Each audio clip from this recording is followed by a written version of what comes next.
Well, today is a very special day. We have our guest speaker who's not really a guest to us because he's been hanging out and collaborating with us for, I don't know, like 20 years or something? Yeah, decades. Decades since his hair was not white. We have Imam Jamal Rahman, who is here to bless us with his wisdom today.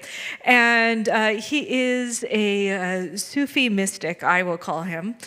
And he's been all over the place, written a lot of books. I encourage you to look him up. He's been featured on the BBC and CBS and many, many places. And we are truly honored and blessed to have him with us again today. So please welcome a big CSL loving welcome to Imam Jamal Rahman.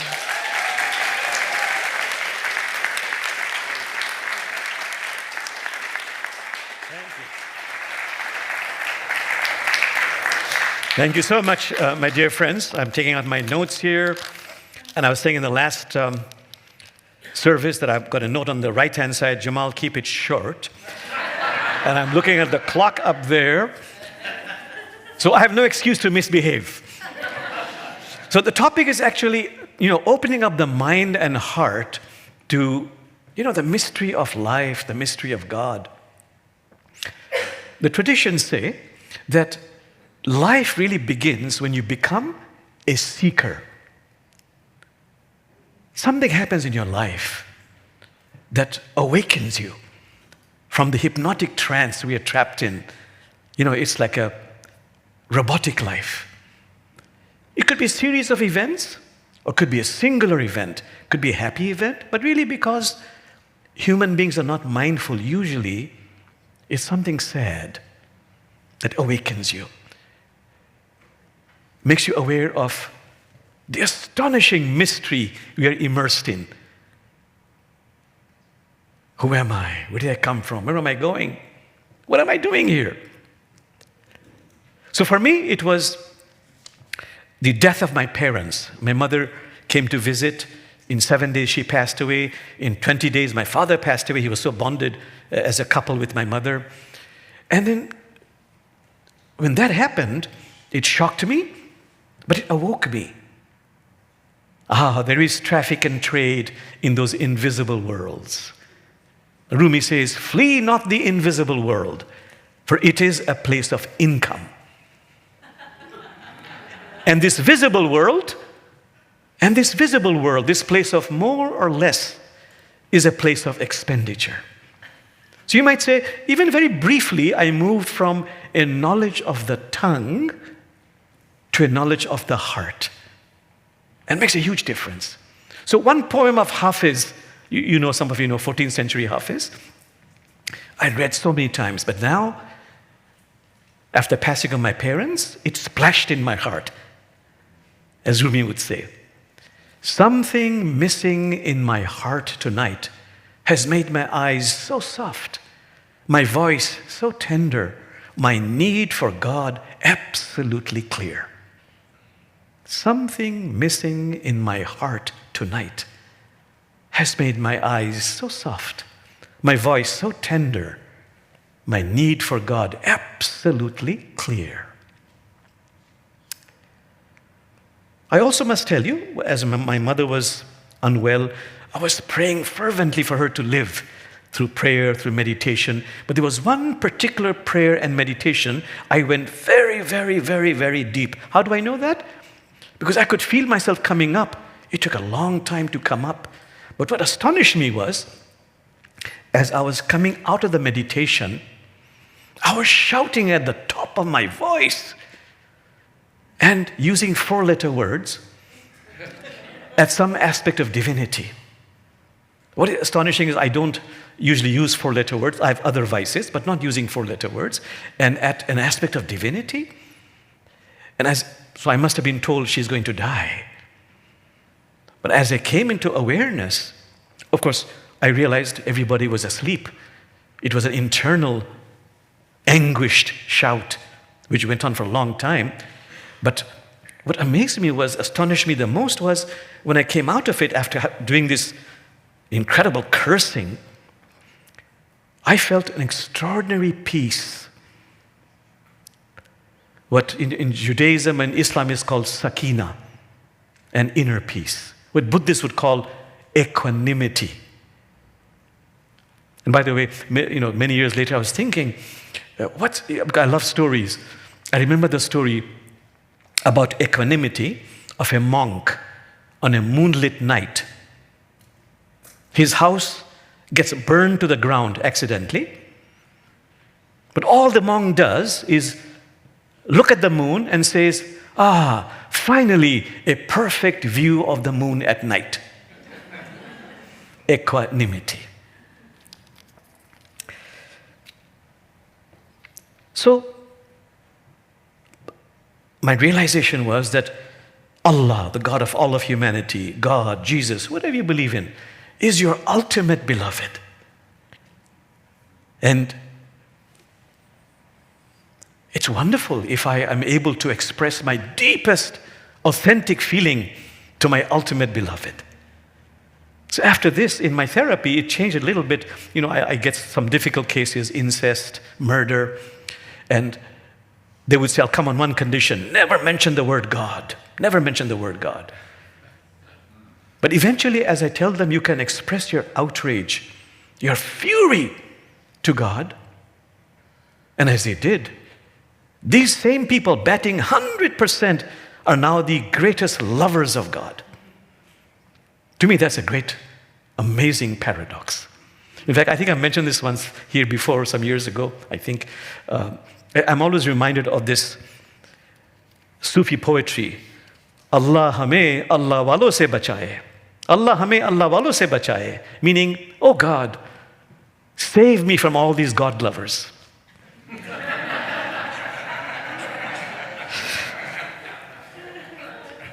So I also realized, from knowledge of the heart, this astonishing mystery of what we call God. From Taoism, those who say do not know, and those who know do not say.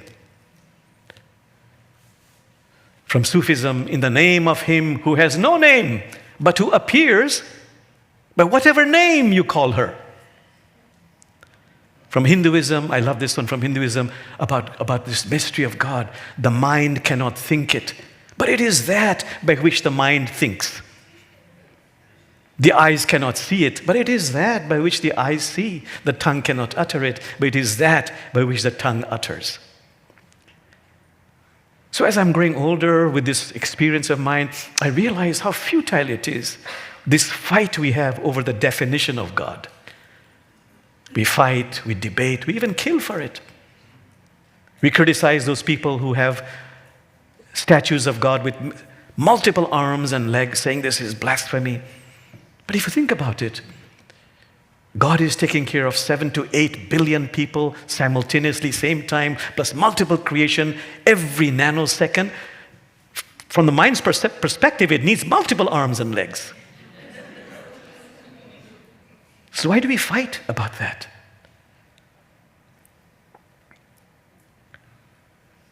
I think the Buddhists say it very well. Because they hardly talk about God. They don't talk much about God. But they say if you want to understand the invisible world, it's like using a bamboo stick to measure the depth of the ocean. And they talk about nirvana, which is as close as I can come to God. What is nirvana? It is described in Buddhism as a state of being, unborn, will never die, uncompounded, unmitigated, and filled with eternal joy. To me, that is God, or Goddess, or whatever you believe in.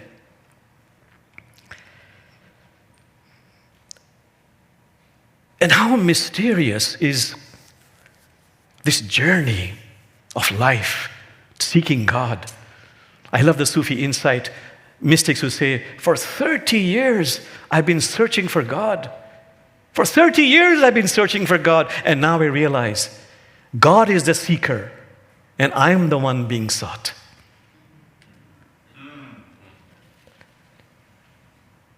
Rumi. It is God who suffers his absence in me. It is God who suffers his absence in me, who through me cries out to himself. Love's strange, holy mystery, we are intimate beyond belief.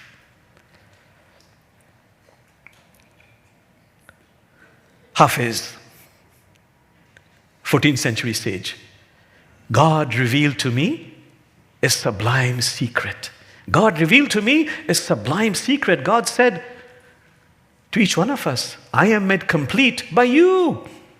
I am made complete by you. Each soul completes me. That's why I love the saying from God that came to Prophet Muhammad in a dream. God said, I was a secret treasure, and I longed to be known. And so I created you and the worlds visible and invisible. I was a secret treasure, and I longed to be known. And so I created you and the worlds visible and invisible. Just be with that. What a strange mystery. This journey of life, this understanding or misunderstanding of God, or our purpose of life. That's why I love the words of Rumi about all these matters. He says, sell your cleverness and buy bewilderment. Or, another one in Tao Te Ching, when people lose their sense of awe and wonder, that is when they turn to the institution of religion. When people lose their sense of trust in themselves, that is when they turn to authority, says Lao Tzu in Tao Te Ching. Just be with that for a few seconds. As the mystics say, allow their words to perfume your heart. Okay, now the question becomes, how do I connect with God? How are you connecting with God? So many different ways. One, of course, in all traditions is silence. And as you know, there's no such thing as a Muslim silence, or Jewish silence, or Christian silence, or Hindu silence. It's just silence. But it has to be authentic silence. I love the words of Rumi. He says, silence is not the absence of sound. Silence is not the absence of sound. Silence is the absence of the little self. I, me. He goes on to say, silence is the language of God. Everything else is a poor translation. Silence is the language of God. Everything else is a poor translation. So he goes on to say, therefore, Jamal, be silent, so that the Lord who gave you language may speak. For as he fashioned a door and a lock, he also made a key. One more by Rumi. In silence, the branches of your intelligence grows new leaves. In silence, the branches of your intelligence grows new leaves. So maybe just a few seconds of silence.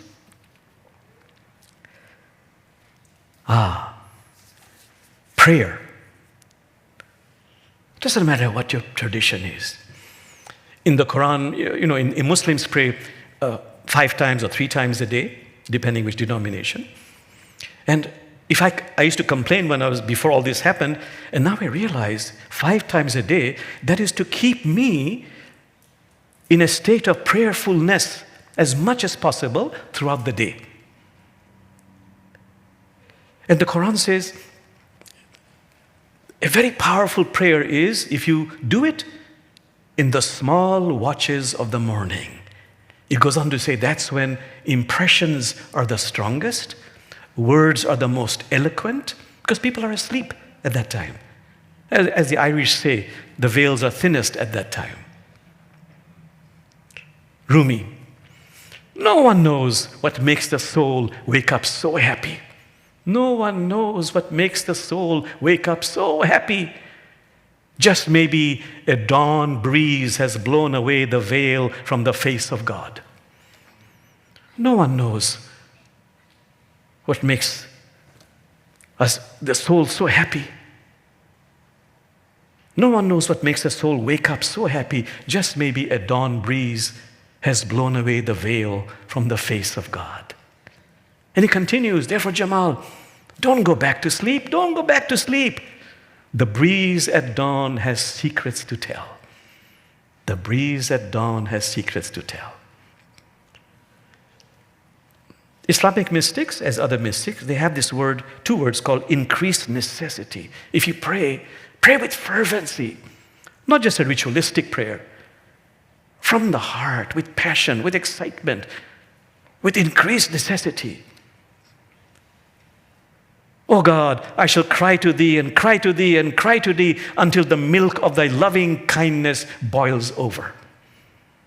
Oh God, I shall cry to thee and cry to thee and cry to thee until the milk of thy loving kindness boils over. That's real prayer. That's real supplication. That's real imploring. Don't believe it? Rumi says, have you not noticed that only when a baby is born,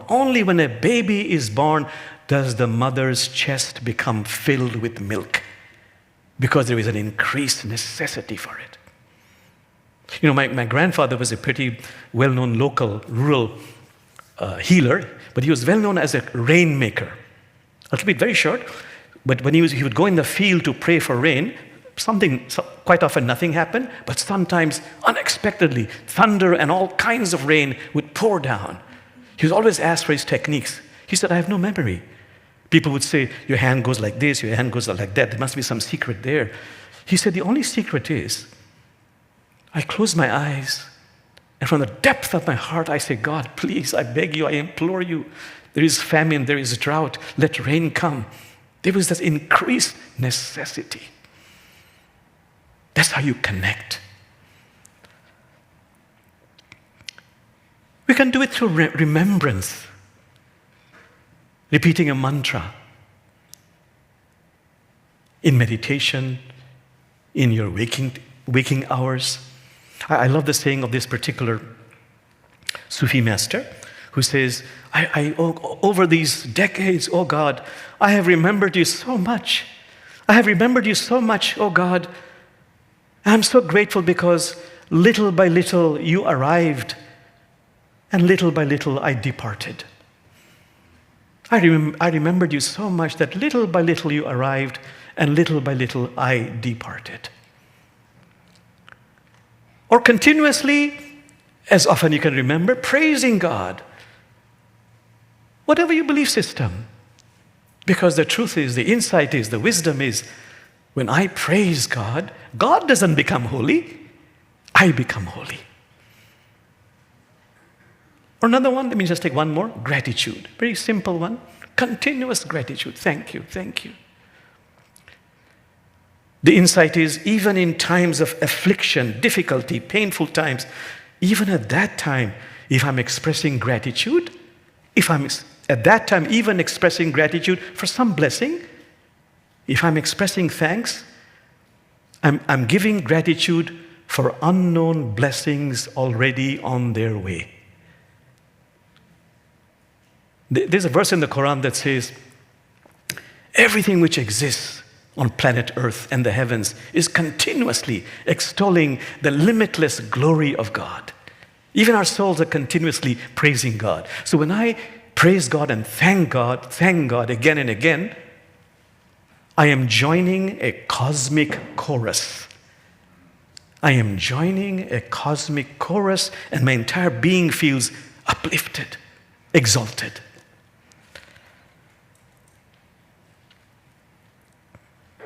Okay, how else to connect with God? Through service.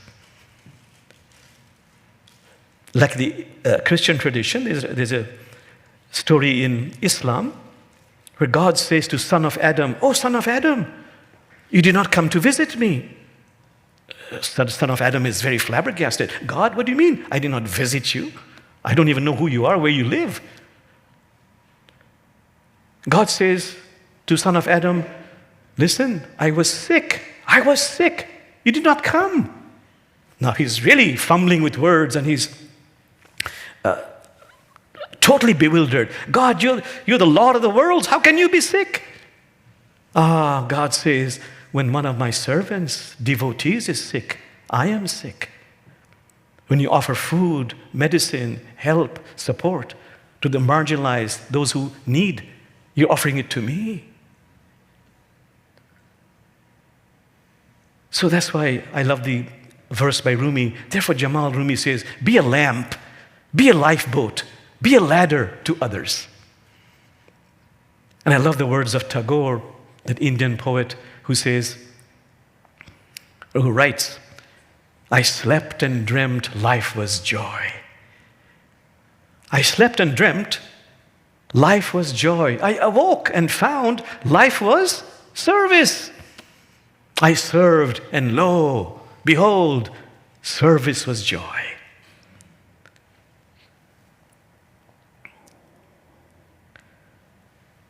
The Prophet Muhammad said,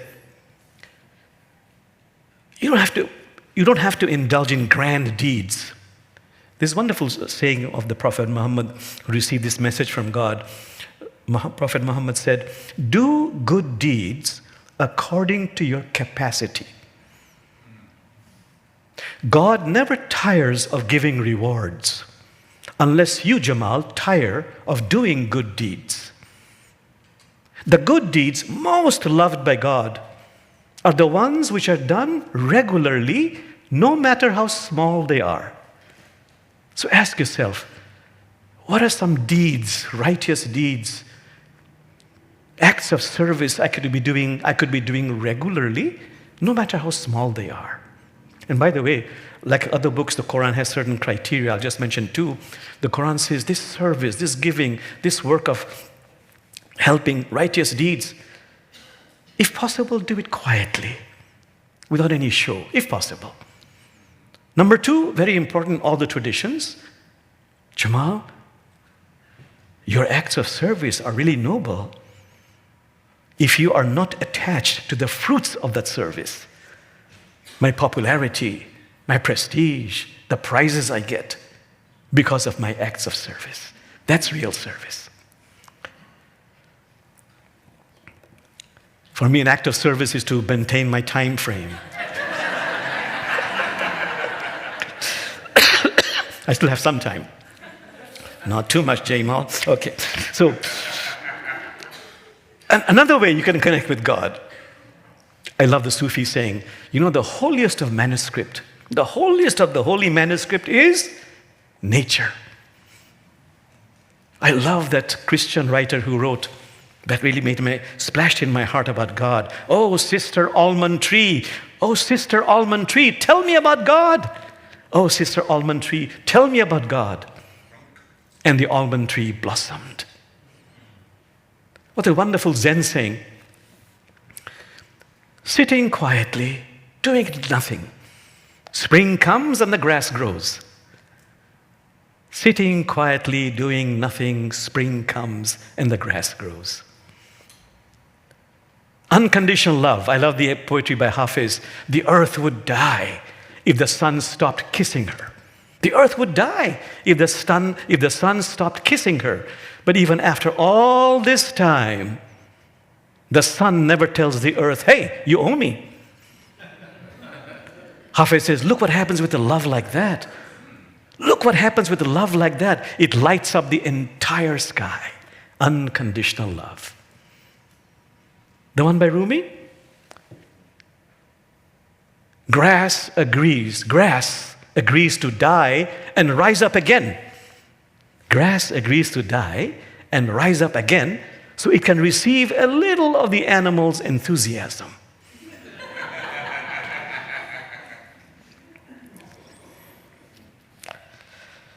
Oh, something else I love very much.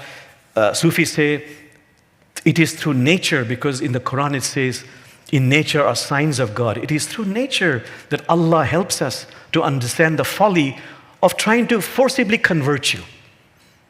Be a Muslim, or be a Christian, or be this, or be that.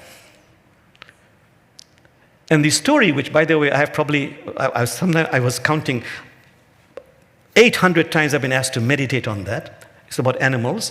There was a compassionate, sincere monkey who would go to neighborhood lakes or ponds to pluck the fish out of water to save it from a watery grave.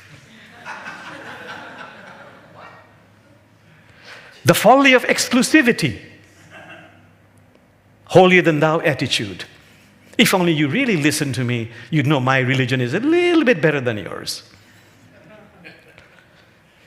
All the rivers flow into the ocean.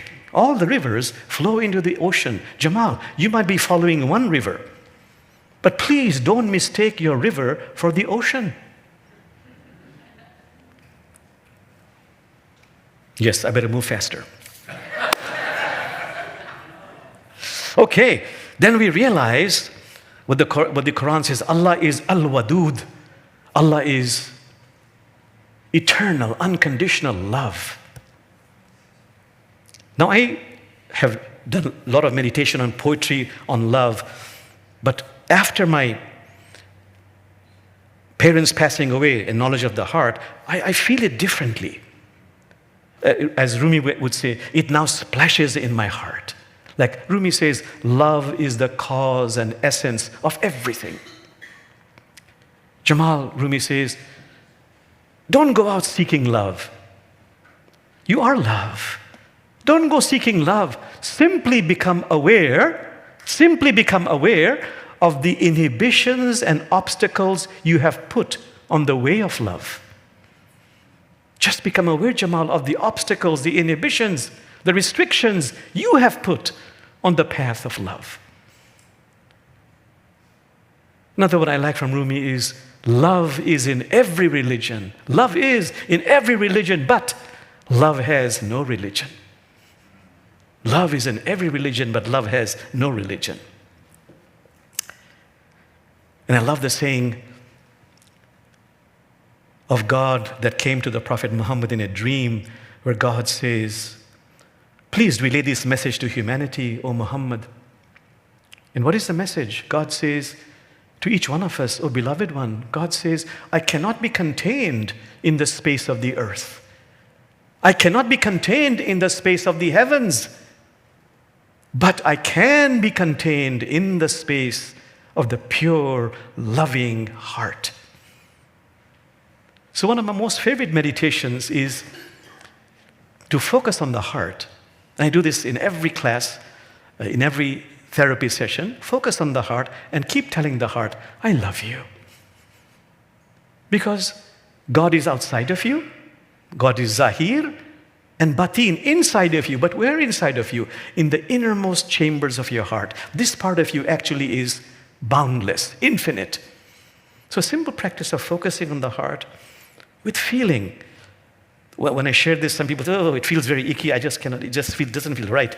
But yeah, try it. Focusing on the heart and tell the heart, because God is also inside your heart, I love you. Or please help me to love you. Please help me, I need help. Say it to your heart. And if you're walking, driving, anytime you have spare moments, focus on the heart and just send out light and love. Send out light and love in an outward, expansive direction.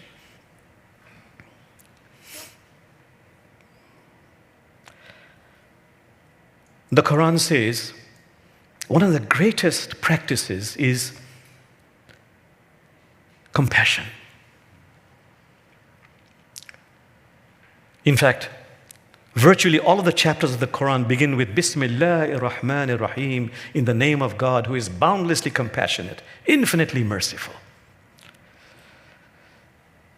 And Prophet Muhammad said, if you want to know the secret to life, for fulfillment, for contentment, be compassionate with yourself and be compassionate with others. Now the question is God compassionate? God is compassionate, really? Look what's happening in Israel, Gaza, Ukraine, Russia, Sudan. Where is God? God, where are you? So the Similar story in all the traditions. A pious, beautiful, holy person travels the world and is so pained to see so much wrongdoings, oppression, suppression, blood flowing. Finally sees a dead orphan child, died of hunger, breaks down and cries, "Oh God, God, you're God, please do something. You're God, do something." No reply. But that night, God appears in a vision and says, "Beloved one, I did do something. I created you. I created you."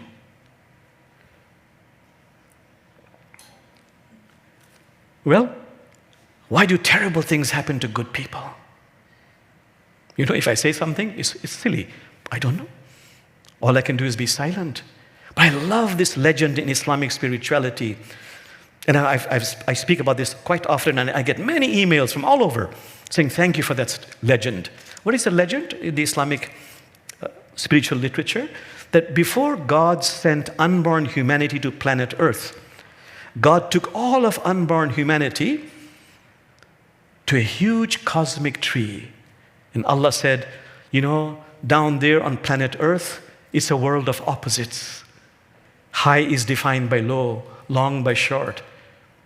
There is joy and there's bound to be sorrow." This is in every tradition. Before you go down to earth, look at the tree. On the limbs of trees, on the branches, are packages of different sizes. These are packages of suffering, inevitable suffering. But look closely. Some are small packages, some are medium packages, some are large packages. And you have the choice to choose any of the packages you want before you go down to Mother Earth. Guess what? The nobler ones among us chose the larger packages so we would suffer less. So when I see people suffering, I don't want to question, was it karma, this happened, that happened. I am just so grateful to be of service because they chose the larger packages so I would suffer less. Okay, either speak faster or cut short my talk here.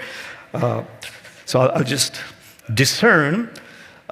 It's critical, if you want to connect with God, we do the inner work.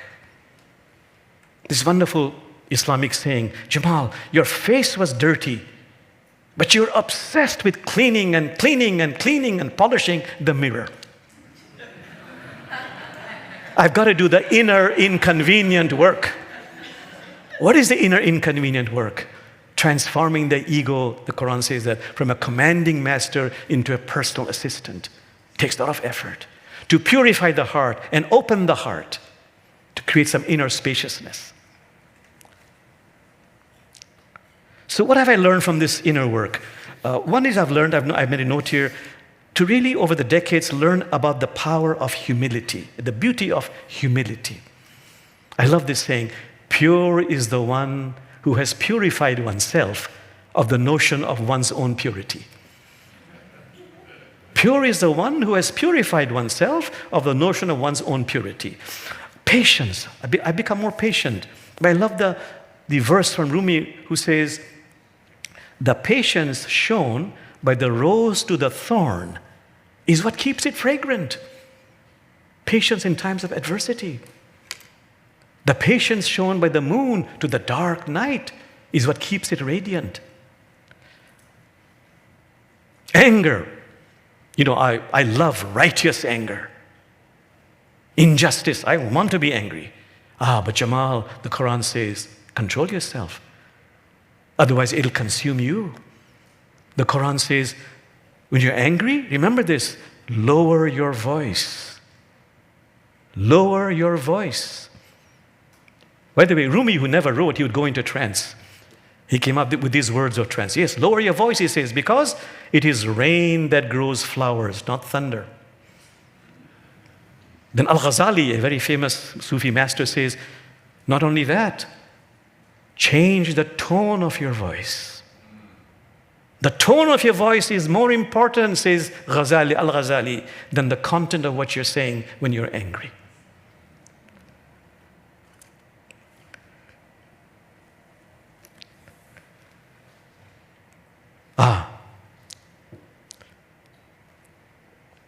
the need for approval. You know, this wonderful saying, universal saying, Jamal, whose ever approval you seek, you become their prisoner. It's a law of the created world. Whose ever approval you seek, you become their prisoner. Therefore, Islamic mystics say, choose your jailers with care and deliberation. Flexibility. I've become more flexible over the decades. And I love this saying, blessed are the flexible, for they will never be bent out of shape.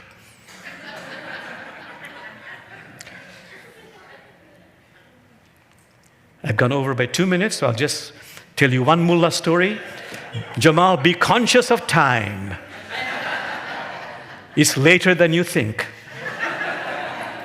So the story which I've repeated many times here is the mullah is in this famous London museum, and there is a very well-known erudite guide who says this is 10,000 years old. Excuse me? It is 10,004 years old. The guide gets a little annoyed.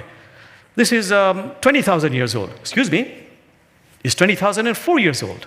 Happens a third time. This is 50,000 years old. Excuse me? It's 50,004 years old. Now the guide is really annoyed. He says, sir, I know you have a beard, you have a turban, you're from the mysterious East, but how can you be so laser precise about these dates? Mullah says, sir, it's simple. I was here 4 years ago. At that time, you mentioned those dates. It's later than you think. That's why all this poetry in the Quran and Rumi, travelers, it is late. Life's sun is going to set. In the brief moments you have time, please spare no effort of your wings. Death is hoarse from shouting, from so many drum beats. Drum skin has split. But Jamal, you enmesh yourself in trivialities, and only now do you apprehend the mystery of death. And the last one, childhood, youth, maturity, and now old age. Every guest agrees to stay 3 days, no more. Master, you asked me to remind you, time to go. It's time for me to go. Thank you. Yeah, thank you, David. Thank you.